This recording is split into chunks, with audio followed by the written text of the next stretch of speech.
welcome back to my garden. I'm going to come back to the book that I've just started reading, Transcendence.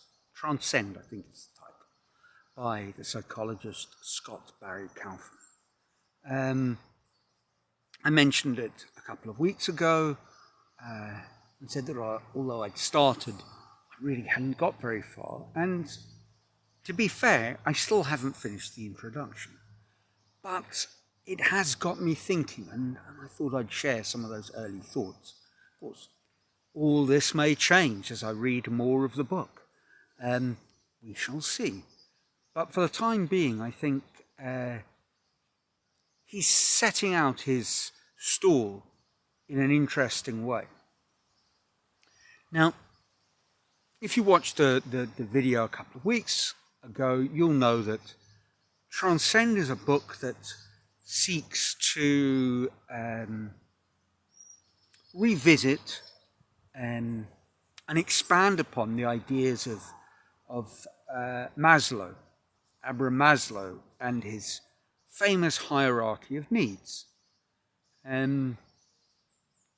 But Maslow never intended it to be a hierarchy. He looked at it as a sort of mapping, I guess.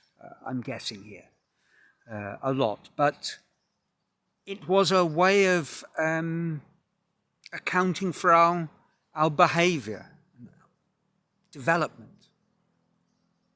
The hierarchy bit came later. For example, the pyramid. If you're familiar with Maslow's hierarchy of needs, you will have seen it in a classic pyramid diagram. At the bottom are physiological needs, then security needs, then social needs to be loved, self-esteem, and finally in the top, at the very top of the pyramid, is this curious thing, self-actualization. But this pyramid was something that came along later. He never actually produced these needs in a hierarchical form. And the people that produced the pyramid were organizational psychologists, people with a sort of business interest in mind.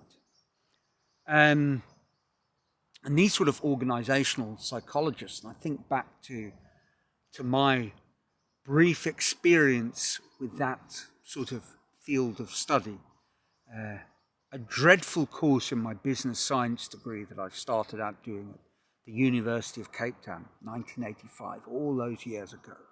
Dreadful semester-long course in the first year was entitled Management of Human Resources. Our lecturer, and maybe one should, maybe one shouldn't name people, but for the interests of exactitude, I will mention him. Mike Burt, horrible man. Well, he could have been a lovely man. Who knows? I didn't know him. I sat in his lectures. But the fact that he would traditionally, and I spoke to other people, this was his opening gambit at the start of his course. You'd sit down for his inaugural lecture on the management of human resources and tell you that you should look to the left and look to the right. And then he uttered the horrific words, "Only one of you, in all probability, is going to pass my course." Now, in what sense this was meant to be encouraging, I have no idea. I guess his idea was, if you are frightened, you might actually do the reading and put in the work at his dreary essays. Otherwise, your doom was secured and you'd be forced to repeat the course the following year. Well, I didn't. I didn't repeat the course because I changed gears quite dramatically at the end of the first year. maybe it was just an ironic joke that sort of postmodern, I don't know if it is postmodern, but you know what I mean, one of these sort of self-referential kind of jokes at one's own expense. You know, this is a course on the management of human resources, but I'm going to mismanage human resources, show you how it's not supposed to be done. Well, rambling on, I've sort of left Maslow in the distant past of this video, so I should probably work my way back. The point that I was trying to make was that I'm not particularly enamored with organizational psychologists. You know, if you are a human resource person, I'm sure you're doing a wonderful job and you're a lovely person. But that hasn't been my experience. And when people have had a sort of human touch in that field, I sort of come to the conclusion that it isn't at all clear why they were there in the first place. I digress again. Maslow never meant to have a hierarchy, but businesses love hierarchies. That is how they're structured. But therein lies the problem, I think. And this is something that I picked up in the introduction. So I'm going to try and fast forward, sort of warp speed, quantum leap to the point of this video. The thing is that the first sort of three or so needs, Maslow spoke about as deficit needs. We lack food, we need to eat. We lack safety, we need to find security. We lack love, we need to find love. These are things that are felt by their absence. When we move on to these higher needs, and as I mentioned a couple of weeks ago, there is something that lies beyond self-actualization, and that is transcendence. But when we look at these higher needs, they are not things that are springing out of deficit, but the need for growth. They are growth needs. And they're very different in that sense. And I guess the most obvious point is that if you are hungry, you need to eat. Once you've eaten, that need has been met, albeit temporarily. You know, time will pass and the need will spring up again. But for the time being, you've satisfied it. If you've ensured your safety and well-being, you have a home that is comfortable and secure, well, those conditions might change. For example, the roof might spring a leak, in which case your security needs are going to be threatened and perhaps you need to fix your roof. Silly example, I know, but you get what I mean. But when we think about our own personal growth, this is not something that we satisfy and then it's done and dusted. But linking these two sort of contrasting types of needs with those lovely people in the sort of developmental organizational hierarchy, I think this points to a big problem that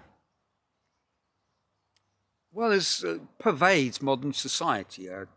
Capitalism, consumerism, perhaps a better word than capitalism.